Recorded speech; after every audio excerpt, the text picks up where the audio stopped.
Alrighty, Friday Night SmackDown happening this Friday in Memphis, Tennessee, and one of the stars of Friday Night SmackDown, Drew McIntyre, is here with us. Hello, Drew.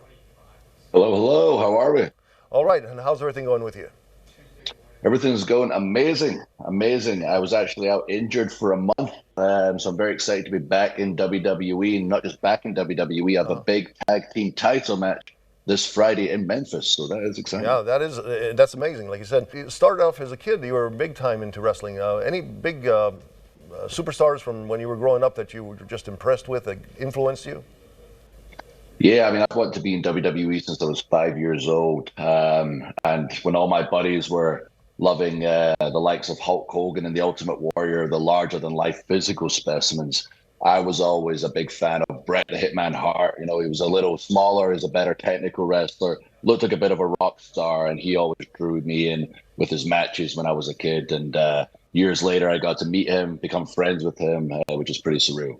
I'm sure there are some kids now watching and they're saying, hey, wow, I want to be like Drew McIntyre when I grow up. I know the match between you and Brock Lesnar in WrestleMania. Any other matches that stand out in your career that you said, wow, this is really just cool to be here in this match? So many. I can't even count. You know, I was very lucky to be signed to WWE the same year I finished university. You know, I've been wrestling part-time throughout school since I was 15 years old. Finished my degree in criminology at 21, was signed by WWE, was in America at 22, on TV with WWE when I was 22. It's 15 years later, so I've had a lot.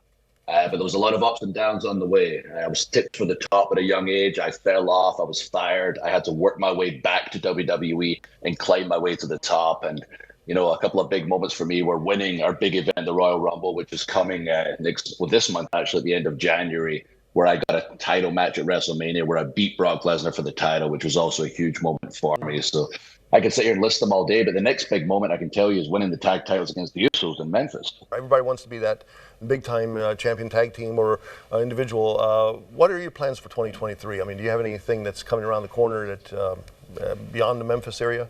You know, we have the Royal Rumble this month.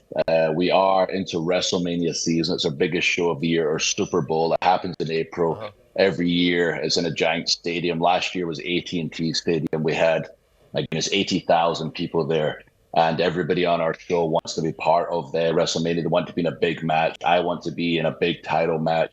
So I'm bringing my A game every week. SmackDown, the whole roster is bringing their A game every week. That's what's awesome about the show in Memphis, is everybody's going to be on form, on the A game. It's going to be a show you don't want to miss. You have an interesting story about the Claymore, your finishing move, how that came about. Can you tell us something about that? You know, I'd mentioned, you know, I'd got fired, so my career was going very well in the beginning, and I took a bit of a nosedive from like the hero who was saving the girl for the tracks to the comedy, you know, the comic relief on the show. My character was an 80s rock star. I wore tight leather pants. I looked like something out of Motley Crue. And I was delivering a move one day in the ring where it's called the big boot, where you run and raise one leg and kick your opponent in the face. As I went to deliver that maneuver, I realized the crotch on my leather pants was going to split.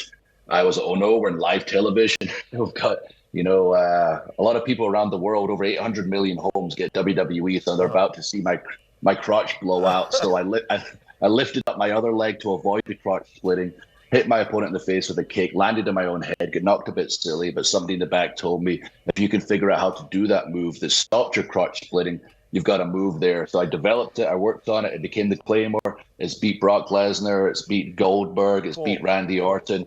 So the, you know, message to everybody is tight leather pants equals success. So get yourself some tight leather pants.